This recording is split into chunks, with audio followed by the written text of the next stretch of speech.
Ladies and gentlemen, the President of the United States, Barack Obama.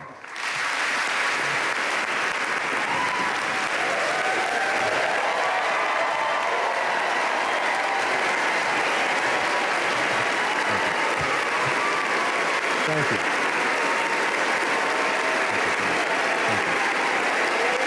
Thank you.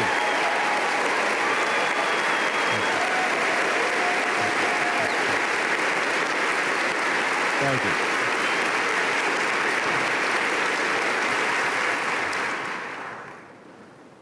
The Bible tells us, weeping may endure for a night, but joy cometh in the morning.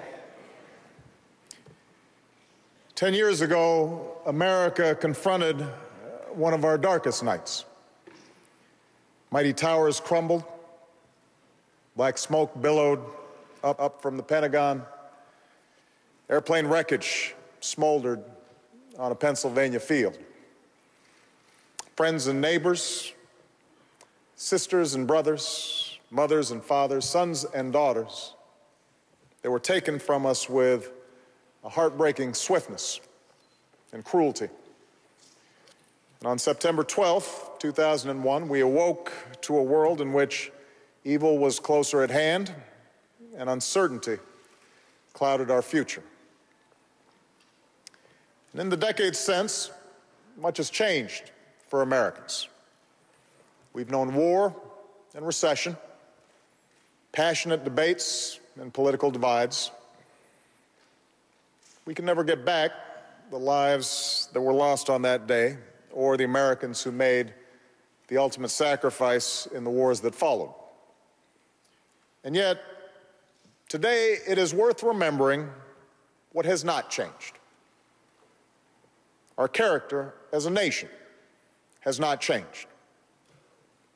Our faith in God and in each other, that has not changed. Our belief in America, born of a timeless ideal that men and women should govern themselves, that all people are created equal and deserve the same freedom to determine their own destiny, that belief, through tests and trials, has only been strengthened. These past 10 years have shown that America does not give in to fear. The rescue workers who rushed to the scene, the firefighters who charged up the stairs, the passengers who stormed the cockpit, these patriots define the very nature of courage. Over the years, we've also seen a more quiet form of heroism. In the ladder company that lost so many men and still suits up and saves lives every day. The businesses that have been rebuilt from nothing, the burn victim who's bounced back, the families who press on. Now, last spring, I received a letter from a woman named Suzanne Swain. She had lost her husband and brother in the Twin Towers and said that she had been robbed of so many would-be proud moments where a father watches their child graduate or tend a goal in a lacrosse game or succeed academically. But her daughters are in college, the other doing well in high school. It has been 10 years of raising these girls on my own, Suzanne wrote. I could not be prouder of their strength and resilience. That spirit typifies our American family. And the hopeful future for those girls is the ultimate rebuke to the hateful killers who took the life of their father.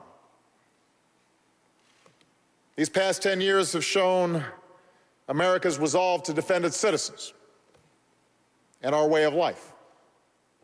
Diplomats serve in far-off posts, and intelligence professionals work tirelessly without recognition. 2 million Americans have gone to war since 9/11. They've demonstrated that those who do us harm cannot hide from the reach of justice anywhere in the world. America's been defended not by conscripts, but by citizens who choose to serve. young people who signed up straight out of high school, guardsmen and reservists, workers and business people, immigrants, and fourth-generation soldiers. They are men and women who left behind lives of comfort for 2, 3, 4, 5 tours of duty. Too many will never come home. Those that do carry dark memories from distant places and the legacy of fallen friends. The sacrifices of these men and women and of our military families reminds us that the wages of war are great, and that while service to our nation is full of glory, war itself is never glorious. Our troops have been to lands unknown to many Americans a decade ago, to Kandahar and Kabul, to Mosul and Basra. But our strength is not measured in our ability to stay in these places. It comes from our commitment to leave those lands to free people and sovereign states, and our desire to move from a decade of war to a future of peace. These 10 years have shown that we hold fast to our freedoms. Yes, we're more vigilant against those who threaten us, and there are inconveniences that come with our common defense. Debates about war and peace, about security and civil liberties have often been fierce these last 10 years, but it is precisely the rigor of these debates and our ability to resolve them in a way that honors our values and our democracy that is the measure of our strength. Meanwhile, our open markets still provide innovators a chance to create and succeed. Our citizens are still free to speak their minds, and our souls are enriched in churches and temples, our synagogues and our mosques. These past 10 years underscores the bonds between all Americans. We have not succumbed to suspicion, nor have we succumbed to mistrust. After 9/11, to his great credit, President Bush made clear what we reaffirm today: the United States will never wage war against Islam or any other religion. Immigrants come here from all parts of the globe, and in the biggest cities and the smallest towns, in schools and workplaces, you still see people of every conceivable race and religion and ethnicity, all of them pledging allegiance to the flag, all of them reaching for the same American dream. E pluribus unum. Out of many, we are one. These past 10 years tell a story of our resilience. The Pentagon is repaired and filled with patriots working in common purpose. Shanksville is the scene of friendships forged between residents of that town and families who lost loved ones there. New York remains the most vibrant of capitals of arts and industry and fashion and commerce. Where the World Trade Center once stood, the sun glistens off a new tower that reaches towards the sky. Our people still work in skyscrapers. Our stadiums are still filled with fans, and our parks full of children playing ball. Our airports hum with travel, and our buses and subways take millions where they need to go. And families sit down to Sunday dinner, and students prepare for school. This land pulses with the optimism of those who set out for distant shores and the courage of those who died for human freedom. Decades from now, Americans will visit the memorials to those who were lost on 9/11. They'll run their fingers over the places where the names of those we loved are carved into marble and stone, and they may wonder at the lives that they led.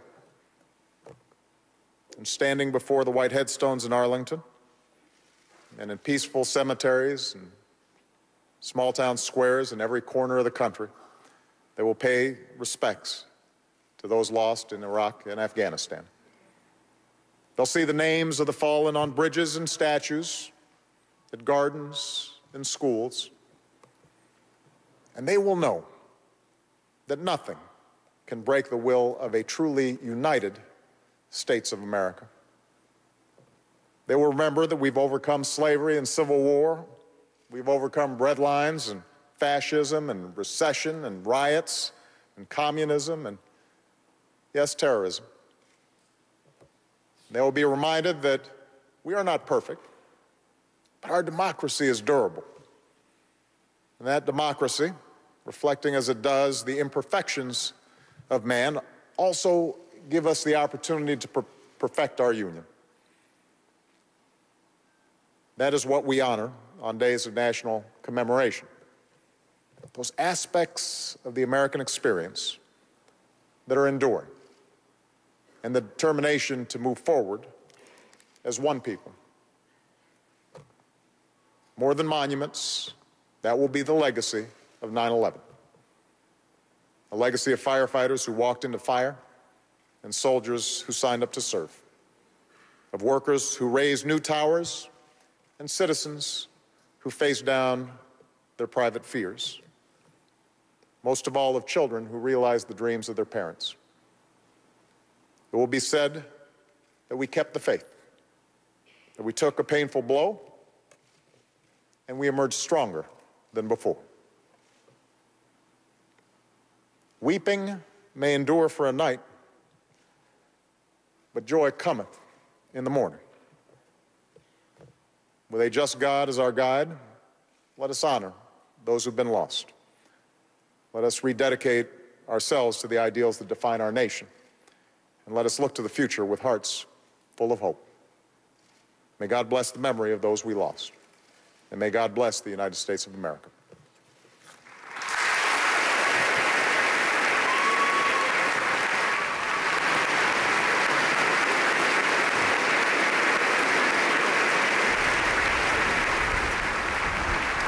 He's the President of the United States at the Kennedy Center in Washington, and I want to remind you that this event was supposed to be held at the National Cathedral because of the damage that the cathedral received during Hurricane Irene. It was moved to this venue, and so that shows you that Americans can move on and get past things.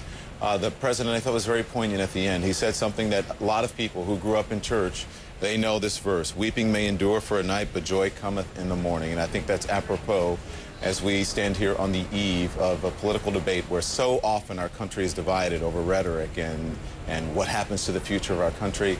I think it's important for us to realize when it comes to what happened on 9/11, imagine where you were 10 years ago. Many people thought that they would never recover the country from this.